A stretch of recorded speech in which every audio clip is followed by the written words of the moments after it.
இணைத்துணை அனைத்து உறவுகளுக்கும் நமஸ்காரம். இப்போ நான் வந்துட்டு ஒரு குட்டி கதை தானே சொல்ல போகிறேன். ஒரு ஊரில் வந்து ஒரு குருவும் அவருக்கு நிறைய சிஷ்யர்கள்லாம் வந்து ஒரு ஆசிரமத்தில் வந்து வாழ்ந்துட்டு வந்துட்டு இருந்தாங்க. அப்போது அங்கே இருக்க சிஷ்யர்களில் வந்து ஒரு சிஷ்யர் மட்டும் ரொம்ப சோம்பேறியாக இருப்பாராம். சோம்பேறினா அவ்வளோ ஒரு சோம்பேறி. ஏதாச்சும் ஒரு வேலை கொடுத்தா நாளைக்கு பண்ணிக்கலாம், நாளைக்கு பண்ணிக்கலான்னு சொல்லிட்டு அந்த வேலையை தள்ளி போட்டுகிட்டே இருப்பாராம். அந்த மாதிரி ஒரு மனிதராக அவர். அப்படி இருக்கும்போது குரு வந்து ஒரு நாள் பார்த்துட்டு அவர் யோசிச்சாராம், இவனே இவ்வளோ சோம்பேறியா இருக்குது, இவனை பார்த்து மற்றவங்களும் இவரை மாதிரி மாறிட போகிறாங்கன்னு சொல்லிட்டு அவர் யோசிச்சாராம். எப்படியாச்சும் இதை மாற்றியே ஆகணும் அப்படின்னு சொல்லிட்டு குரு வந்து யோசிச்சாராம்.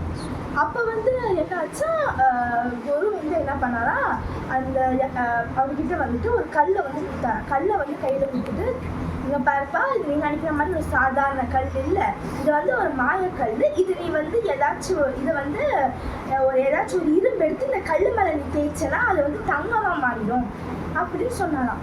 அப்போ வந்து நான் வந்து பக்கத்து ஊருக்கு போயிட்டு ஒரு குருவை போய் பார்த்துட்டு வரேன், நாளைக்கு வந்துடுவேன், அது வரைக்கும் நீ வச்சுட்டு உன்னால் எவ்வளோ இதை பண்ண முடியுமோ, எவ்வளோ தங்கம் உன்னால் பண்ணிக்க முடியுமோ அவ்வளோ பண்ணிக்கோப்பா அப்படின்னு சொல்லி கொடுத்துட்டு அவர் வந்து போயிட்டாராம்.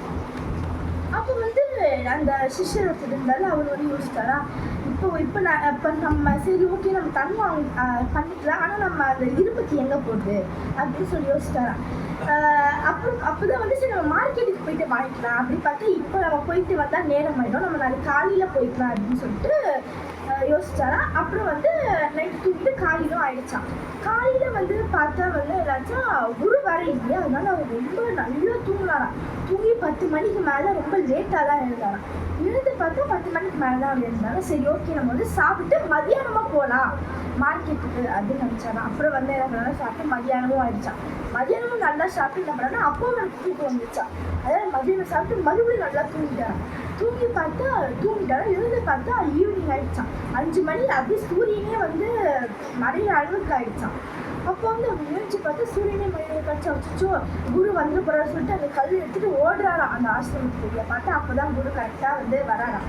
அப்போ வந்து குரு கேட்டாரா, என்னப்பா தங்கம் நிறைய பண்ணிட்ட போல அப்படின்னு கேட்டாரா. அப்போ வந்து சொன்னாரா, இல்லை குருவே, நீங்கள் கொஞ்ச நேரம் டைம் கொடுங்க, நான் இப்போ மார்க்கெட்டுக்கு தான் போயிட்டு இருக்கேன், நான் மார்க்கெட்டுக்கு போயிட்டு வந்துடுறேன் அப்படின்னு சொன்னான். இல்லைப்பா நான் 24 மணி நேரம் எனக்கு நேரம் கொடுத்தேன், அப்போலாம் பண்ணாமல் இப்போ என்னப்பா பண்ணுறேன் அப்படின்னு கேட்டாரா. இல்லை எனக்கு வந்து நேரம் பத்தலை, எனக்கு நான் போயிட்டு வந்துடுறேன், ஒரு 5 நிமிஷம் எனக்கு கொஞ்சம் கொடுங்க, நான் டக்குன்னு போயிட்டு வந்துடுறேன். ஆஹா, இது கல்விதுக்கப்புறம் உங்ககிட்ட 1 நிமிஷம் கூட இருக்க முடியாது, எனக்கு 24 மணி நேரம் இருந்தும் எனக்கு நேரம் பத்தலைன்னா அதுக்கு நான் ஒன்றும் பண்ண முடியாது, நான் கல்லை கொடுப்பா அப்படின்னா. அப்போ வந்து சிஷ்யர் வந்து ரொம்ப கெஞ்சினாராம், தயவுசெய்து கொடுங்க, கொஞ்ச நேரம் கொடுங்க, நான் சீக்கிரமாக போயிட்டு வந்துடுறேன் என்னென்னமோ கெஞ்சி பார்த்தாராம். ஆனால் வந்து அந்த குரு வந்து ஒத்துக்கவே இல்லை. அது கொடுப்பா இந்த கல், இதுக்கு மேலே அது இருந்தால் அது உனக்கும் பிரயோஜனம் இல்லை எனக்கும் பிரயோஜனம் இல்லை, அது ஒரு மாயக்கல்ன்றதுனால அது மறைஞ்சு போயிடும், அதனால நீ கொடுத்துருப்பா அப்படின்னு சொல்லிட்டு சொன்னாராம். அப்போ தான் வந்து அந்த சிஷ்யருக்கு வந்து தோணுச்சா, நமக்கு 24 மணி நேரம் இருந்தும் நம்ம அது எல்லாமே வந்து அவ்வளோ வேஸ்ட் பண்ணிட்டோமே, நமக்கு எவ்வளோ பெரிய ஒரு வாய்ப்பு கிடச்சது, நம்ம அதை வந்து வீணாக்கிட்டோமே அப்படின்னு சொல்லிட்டு அவர் நினச்சாராம். உறவுகளே, இந்த கதையிலிருந்து நமக்கு என்ன தெரியுது, இப்போ வந்து அந்த சிஷ்யர்கள் மட்டும் நம்மளும் நமக்கு தெய்வம் வந்து இந்த உலகத்துக்கு அமைச்சு அவ்வளோ நேரம் கொடுத்தாங்க. நம்ம என்ன பண்ணுறோம், எனக்கு நேரம் பத்தல, நாளைக்கு பண்ணுறேன், தெய்வத்தை பற்றி நாளைக்கு பண்ணுறேன், இது பண்ணுறேன். இப்போ இங்கே இருக்கிற எத்தனை பேருக்கு வந்து வீசும் நாயகி தானம் அப்படின்னா என்னன்னு தெரியும். வீசும் நாயகி தானம்னா நம்ம காலையில் எழுந்து 14 தடவை மூலம் சொல்கிறது, எழுந்த உடனே நைட்டு தூங்குறதுக்கு முன்னாடி 14 தடவை மூலம் சொல்கிறது. இதையும் வந்து சொல்கிறாங்க, இது 14 தடவை நமக்கு மூலமந்திரம் சொல்கிறது வந்து 1.5 நிமிஷம் தான் ஆகும். அதாவது 90 செகண்ட்ஸ், நமக்கு 1.5 நிமிஷம் மட்டும்தான் ஆகும். 24 மணி நேரத்தில் நம்மளால் அந்த ஒரு 3 நிமிஷம் நம்மளால் தெய்வத்துக்காக ஒத்துக்க முடியாதா. இப்போ அது நம்ம ஏன் பண்ண மாட்டேங்கிறோம், ஏன்னா நமக்கு வந்து அந்த என்ன சொல்கிறது, சோம்பேறித்தனம், எனக்கு நேரம் பத்தல, அந்த ஒரு சோம்பேறித்தனத்தினாலே நம்ம இருந்து கடைசியில் என்ன பண்ணுறோம், எதுவுமே பண்ணாமல் என்ன பண்ணுறோம், நமக்கு நரகத்துக்கு தான் நம்ம போவோம்.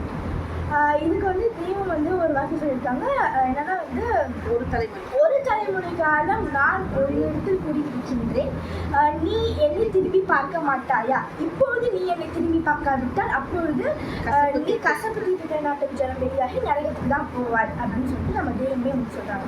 அதே மாதிரி தானே நம்ம தெய்வம் வந்து நமக்குள்ளே வந்து ஒரு தலைமுறை காலம் இருக்காங்க, நம்ம என்ன பண்ணுறோம், பார்க்கணும், அவர் திரும்பி கூட பார்க்க மாட்டேங்கணும், எதுவுமே பண்ணாம வந்துட்டு அதுக்கப்புறம் என்ன பண்றது, உலக காரியங்களே அப்படி விழுகி போயிட்டு இருந்து அப்புறம் என்ன பண்றது, அப்புறம் போயிட்டு நரகத்துக்கு தான் போகணும். அதனால மந்திரக்கல் என்ன, மந்திரக்கல்லும் அந்த மந்திரக்கல் தான் வந்து நம்ம மூலமந்திரம். அந்த மூலமந்திரம் நம்ம சொல்லி இருந்தால் நம்ம கண்டிப்பா சொல்றது இருக்கும்.